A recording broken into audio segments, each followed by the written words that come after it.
కారణంగా 2 తెలుగు రాష్ట్రాల్లో భారీ వర్షాలు కురుస్తున్నాయి. భారీ వర్షానికి విజయవాడలో చాలా ప్రాంతాలు నీట మునిగాయి. దీంతో మంత్రులు, ఎమ్మెల్యేలు ముంపు ప్రాంతాల్లో పర్యటిస్తున్నారు. అధికార యంత్రాంగమంతా అప్రమత్తంగా ఉండాలని సూచించింది. ఇక విజయవాడలో ప్రస్తుత పరిస్థితి గురించి మా ప్రతినిధి ప్రసన్న మరింత సమాచారాన్ని అందిస్తారు.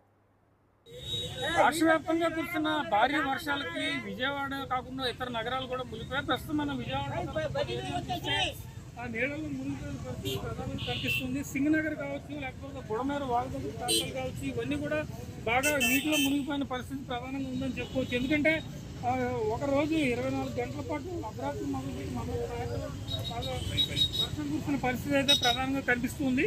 అందుకని నీళ్లు మునిగిన ప్రాంతం ప్రధానంగా ఇక్కడ ఎక్కువగా ఉందని చెప్పుకోవచ్చు. దీనికి సంబంధించి అధికారులు తక్షణ చర్యలు తీసుకోవాలని ఇక్కడ క్షేత్రస్థాయిలో కూడా ఆదేశాలు ఇవ్వడం జరిగింది. ఇవన్నీ దృష్టిలో పెట్టుకున్న తర్వాత క్షేత్రస్థాయిలో మంత్రి నారాయణ పర్యటించారు. అదేవిధంగా మంత్రి లోకేష్ కూడా రాజధాని ప్రాంతం, మంగళగిరి ప్రాంతంలో పర్యటిస్తున్నారు.